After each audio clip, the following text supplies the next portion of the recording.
It's always fun to look at the other end of critique, critical analysis, creative thinking in regards to media. Now, the Mary Sue is not a website I would recommend anyone going to, but it's always nice to know how these people are thinking and what not to think of when trying to enjoy or appreciate a piece of media. This is perhaps one of the most biased websites out there, and this is a take on a simple comic book from the Star Wars lore.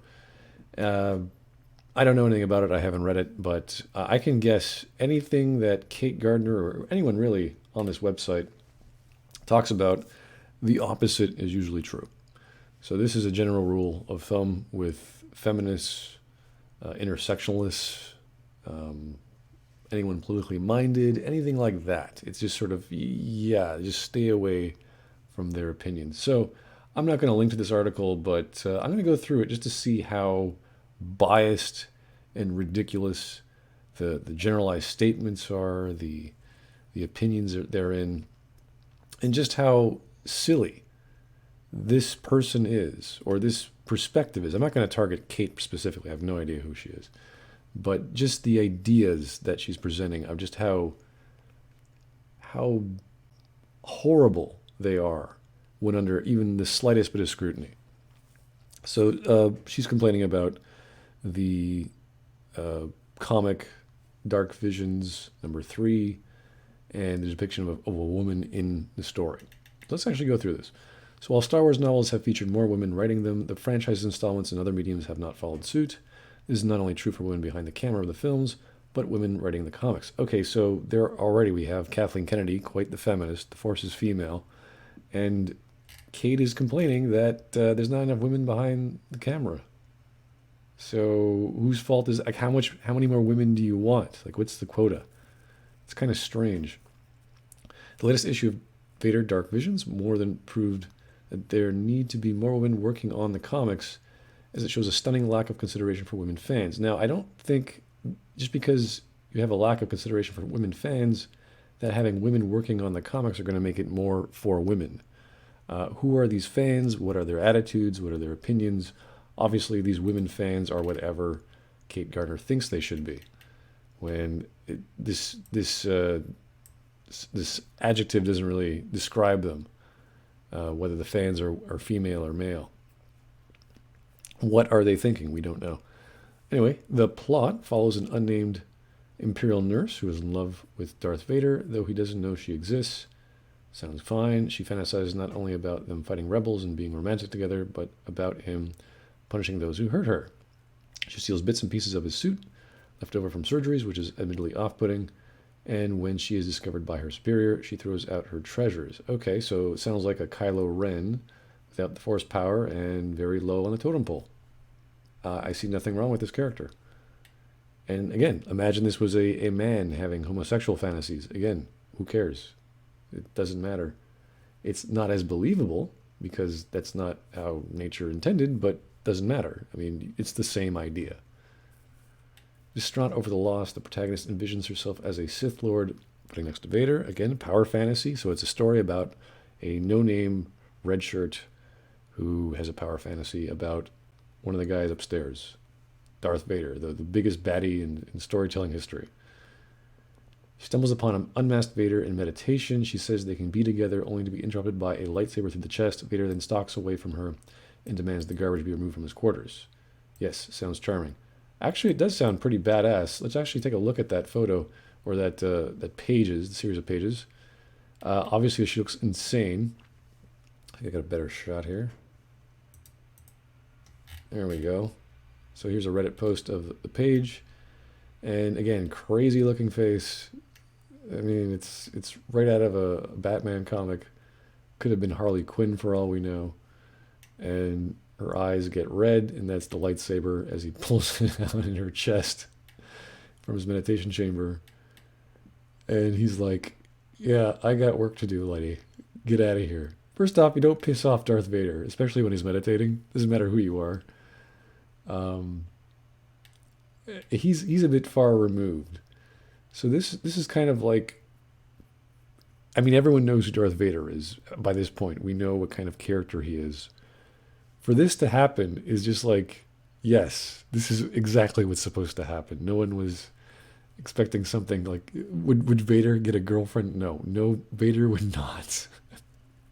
He serves two things: the Darth side or the dark side, and the Emperor. I guess that would be about it. So he doesn't care about any of this crap.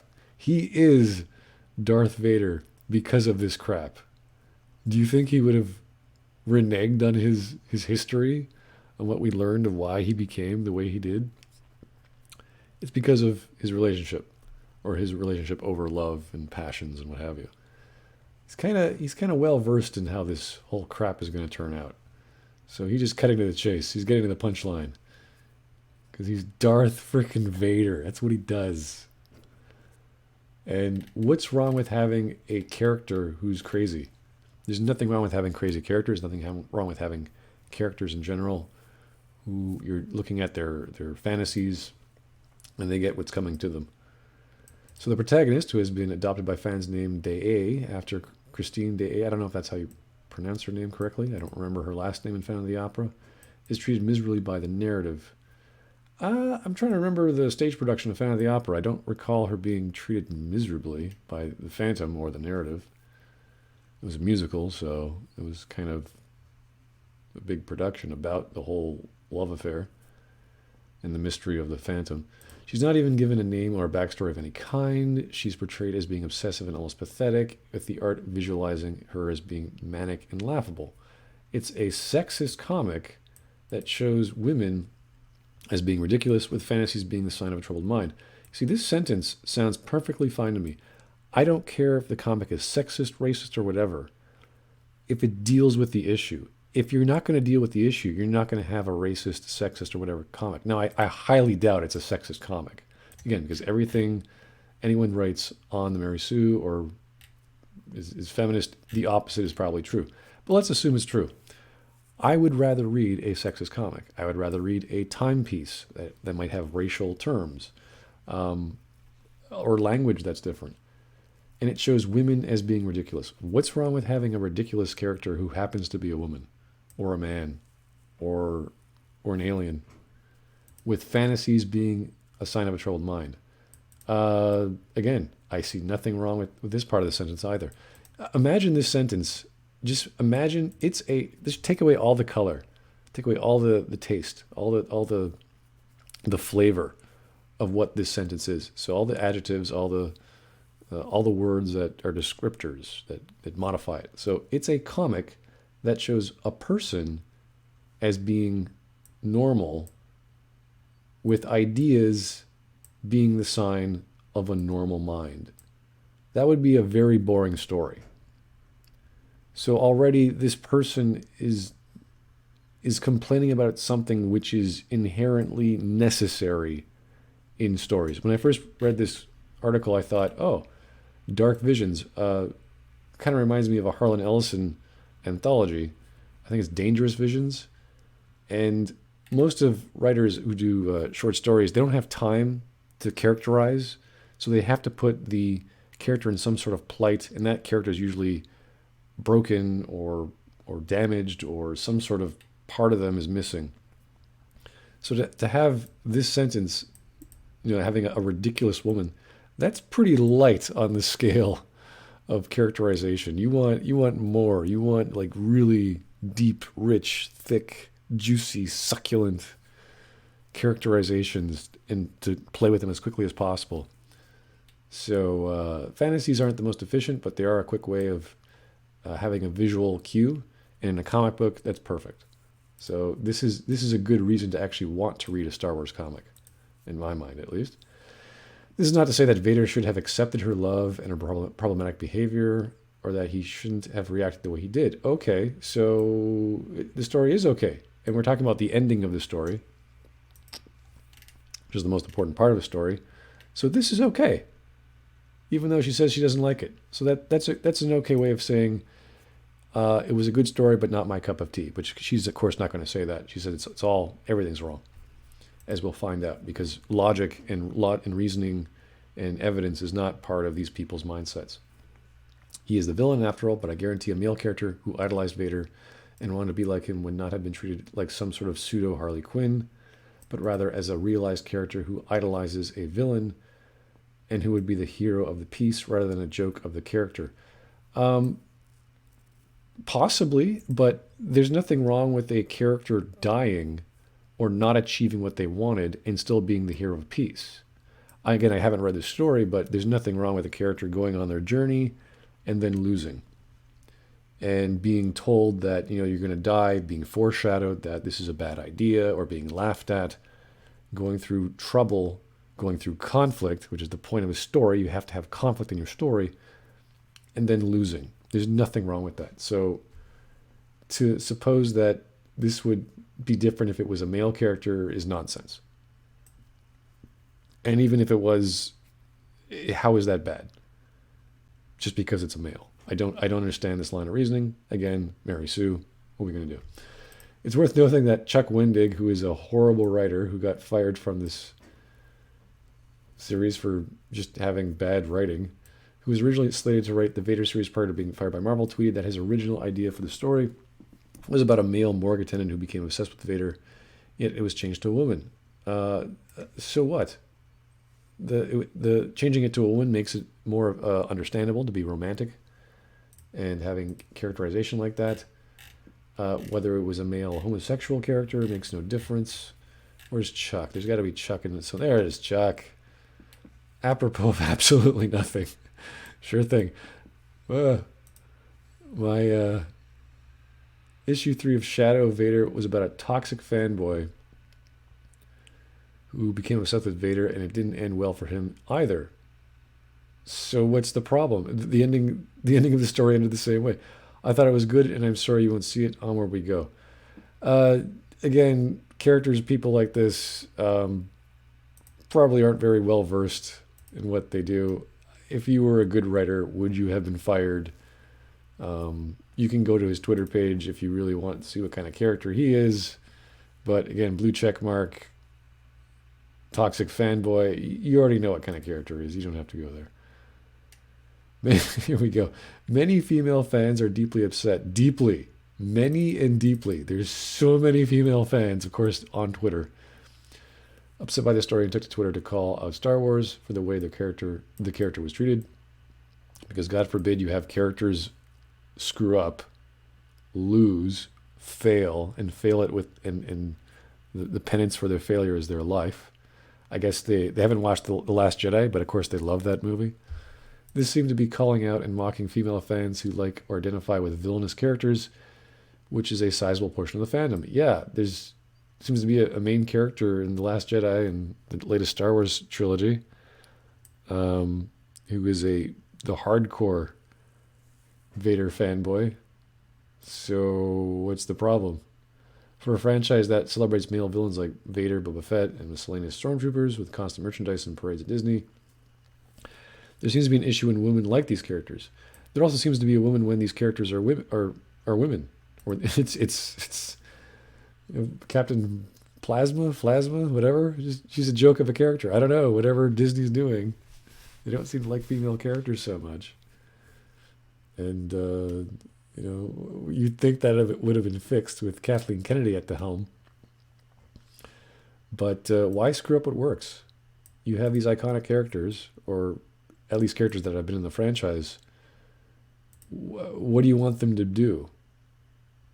To change? Like, why would you change something that works and it has been established? You have to go through a lot of detail to explain that. And that's kind of why the prequel films were sort of, well, they weren't really well liked at the time. They still aren't. But because the characterization of Vader was so poor. It's like, yeah, he became an evil bad guy eventually, but how he got there was kind of like, ugh. They couldn't have written him just a bit better. I'm sure I'll be labeled a hypocrite. I don't think she's a hypocrite. I think she fully believes this nonsense. I would label her as someone who isn't very rational or logical. Stupid could be good. Again, I'm not trying to poke fun. They do it for themselves. But it's just someone who doesn't understand something as a result of their bias. My open dislike of certain villains and ships associated with them, I don't know the ships?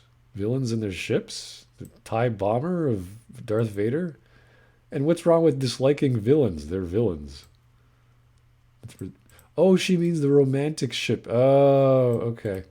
I think that's what she means. I hope she's because I have no idea what she's talking about. But there's nothing good that's in this comic. Again, there's nothing good in this comic book. We can look at so many comics, even the ones that I dislike. Mac the Hack Walters, in his depiction of Liara, turns her into a superhero. I mean, she's strong, she's powerful. That's a good thing. It's against her character. It's a big 180, but it's not completely bad. It's mostly bad. Not completely dead. Mostly dead. Women don't need morality tales about how bad boys will actually kill them. Then why are you reading a comic about Star Wars? It's Darth Vader. He kills people. Doesn't matter why. Or comics painting them as being troubled and crazy. Again, there's women don't need morality. Yes, we do. People need morality tales. A story has two purposes: to entertain and to teach. And that teaching is usually ethics or morality or some theme like man versus himself or man versus nature. And there's usually a moral at the end of the story or during the story, or a continuous message saying, don't do this. It is a bad thing. Be careful of what you wish for, etc. And in this case, the morality was, don't piss off Darth Vader. He will kill you.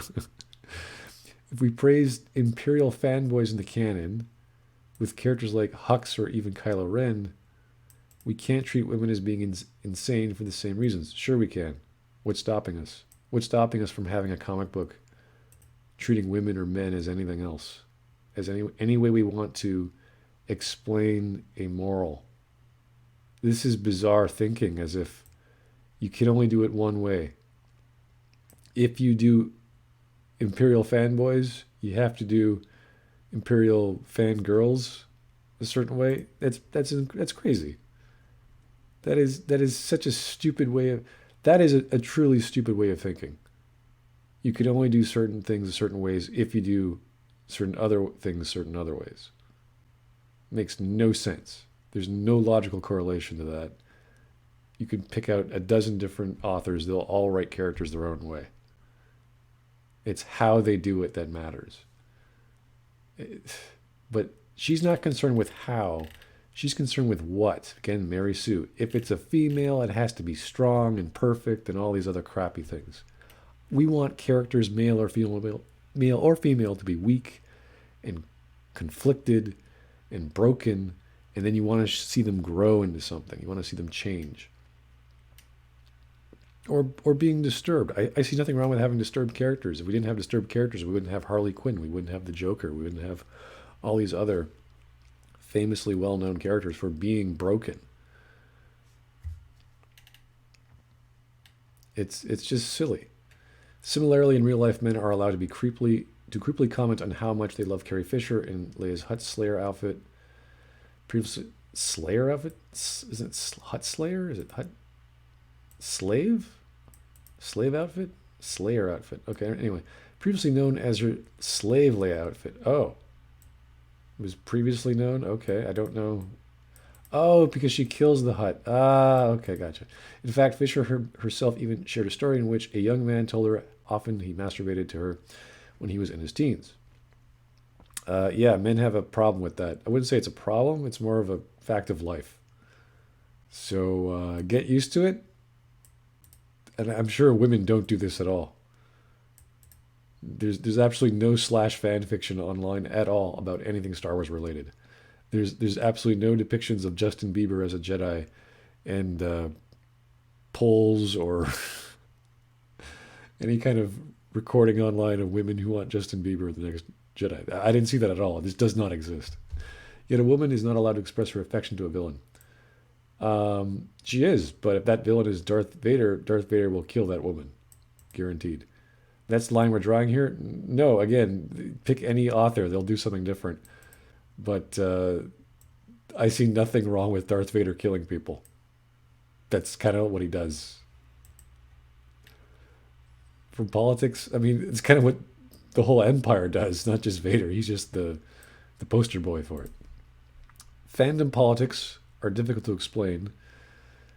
I don't know exactly what fandom politics are. I know I could observe the fandom in other IPs with BioWare's franchises. I know of it, but I don't know what the politics of that is. So I don't know what she's talking about. Probably this is another feminist bullshit term, fandom politics. And I'm not about to get into a debate on those. Good. The bottom line is that this is a sexist character depiction. Again, nothing wrong with this sentence. This could have been a racist character depiction. This could have been any character depiction. Good. We need those in stories. We need to know what's good and bad and right and wrong. This is a good thing, Miss Mary Sue Writer. Her fantasies of being admired for being capable, romantic, and ultimately powerful are mocked for being crazy. Yeah, because she's falling in love with Darth Vader, and everyone knows Darth Vader you don't mess around with. It will end poorly. And she's treated by the creatives. The creatives? Is that the writer illustrator? As being insane and not a heroine, but rather a joke. Maybe that was the point of the story. Has it ever occurred to her that that's the point? Like, it just, it's like forest, trees. I don't know. There's all these trees here. Not sure what's going on. The ultimate murder makes sense for Vader's character. Might make sense. What did you want Vader to do? She even said above that Vader is. This is not to say that Vader should have accepted her love. Okay, then it might make sense. Like what? She's contradicting herself in the same. This is horrible. But the whole thing didn't need to be written at all. It was just going to punch down at female fans. What is wrong with punching down at fans? Okay, obviously you need to give fans what they want. And here we have a story of Vader being Vader and showing how bad an idea it is to fall in love with Vader. I see that as a perfectly acceptable story within the mythos and characterization of Darth Vader. You know what? Maybe because this protagonist character, this random female, we don't even know her name, she was supposed to be a sacrificial lamb. And to show the dangers of being part of the dark side or being part of someone associated with Darth Vader. And what's wrong with that kind of story? That's a good story. It's like, don't go there. Do not obsess yourself over a murderous lunatic who will kill you because he's a psychopath. Besides, we can't seriously sell a bunch of Vader merch and have a merchandise extra materials talking about how powerful Vader is and then condemn women who have a crush on him. I don't see why not. At some point, that becomes a condemnation of women. No, it's not. Who are invested in the character, while men get a free pass. I don't understand this reasoning at all. This makes no sense. First, she has like some sort of anti-consumerism stint. And then we're now condemning women because it has, again, the character of the nurse being murdered by Vader. I'm not following this logic at all. You can't sell products, but then you have to eventually not condemn women and start condemning men. I don't. This is a big mishmash of ideas, this paragraph. I'm not even going to touch it. This is why more women need to be writing these comics. Again, assuming women are going to think like Kate. And why is it always a Kate? This is bizarre. At any point along the line, a woman like the women who are commenting on this comic could have said, hey, maybe this isn't the best idea. Isn't that part of the story, though? Don't do this. You're a joke. You're collecting all this creepy medical equipment from Vader. Like, maybe you should stop doing that. You're kind of weird. The only woman involved with the comic drew the variant cover. Everyone else was a man. Again, so what? If Star Wars wants to be more inclusive, Kathleen Kennedy, doesn't mean it should be or that's going to do anything. They can start by involving more women in the creative process to avoid mishaps like this. As if they didn't have any insight into this. As if a female mind will somehow change the story, unless they're the writers. This is bullshit. This is absolute nonsense. Like what the female colorer is going to influence the writer? The female publisher is going to influence the story? Like, of course not. This is insane. We do not need more women or men in writing comics. We need good writers who understand the character. And clearly, they understand the character. Oh, I'm blocked. Darn. This is Vader to a T. Doesn't say anything. He's looking like, oh God, what is this crap? Who is this lunatic? Oh, no problem. Here's my solution. Time to get to work. Get this crap out of my quarters.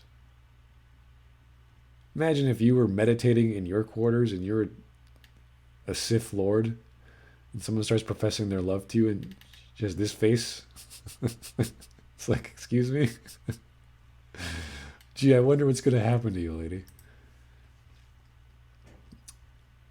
Avoid mishaps. Again, nothing wrong. A character who is obsessed, crazy, doing obscure things, being told what they're doing is wrong, getting what's coming to them at the end is not a mishap. That's called a solid story. It's called an arc. It has a beginning, a middle, and end. We show her development. She goes crazier and crazier into the abyss. She keeps falling and falling until finally she gets what's coming to her. That's a solid story. I don't know how solid it is. I haven't read it. But on theory, on premise, it sounds totally fine. Between the actual content of the comics, which is nothing wrong with it, Wendig's commentary, who's a hack, on how it would have been about a toxic fanboy. Oh, it's so much better if it's a toxic fanboy. And the amazing criticisms I've seen from female fans. Again, the opposite is true. The amazing criticism, the absolutely useless, biased, nonsensical criticism I've seen from female fans in response to the comic, it's now making it hard for me to want to get involved in Star Wars comics. Maybe the comics aren't for you, lady. Maybe the comics aren't pandering to your feminist sensibilities, which are crap and useless and have no place in critical thinking and creative story analysis. Just maybe. If you haven't figured that, like how many more comics do you need to read? By the greats, by Gaiman and more. What don't you get? What have you not been reading? This is kind of strange. Not until they get more women writing them. Yeah, get more woke. Get more intersectional, racist lunatics to write more comics that no one's going to buy or read. Great idea there, Kate. At least because this is a 5 steps back and 0 steps forward. What 5 steps went backward? How is this backward? This is Vader to a T. This is what fans want. They want Vader being Vader. They want Vader being what even what she claims what Vader would not do, should not have done. Should not have fallen in love with this lunatic. That's not to say Vader should have accepted her love and her problematic behavior. What do you want, lady? What do you want? Write your comic, write your fan fiction. Let's read it. We'll see how good you are. And it's not hard to write a comic book, at least the dialogue parts, because the rest is all visual, so you can just imagine the rest. Should take you no longer than an hour or two. How would you change this character to make her more whatever you want? See, this is the problem. She's not providing a solution. She's just saying this is wrong. And it's 0 steps forward for a franchise that prides itself on being inclusive. Maybe it's no longer priding itself on being inclusive. I don't know. The movies certainly are still doing that, even though there's not enough women behind the camera, apparently. I mean, this whole pilot is just ridiculous. And number of comments. Obviously, you have the feminists attacking anyone who says anything remotely contradictory. Oh God, movie Bob, don't. I mean, this is ridiculous. This is a comic book about an obsessed female character who imagines herself in some romantic tryst with Darth Vader. Why? What do you think would happen? It's called Dark Visions. Do you want to be happy visions? Happy romantic? Like what don't we understand? Anyway, thanks guys for paying attention. Do not go to anywhere on the Mary Sue unless you need to laugh. And the opposite of everything they say is true. So it's a very good barometer whenever you're kind of curious about something about a feministic view or a racial view or any sort of intersectional view on what media should be depicted as.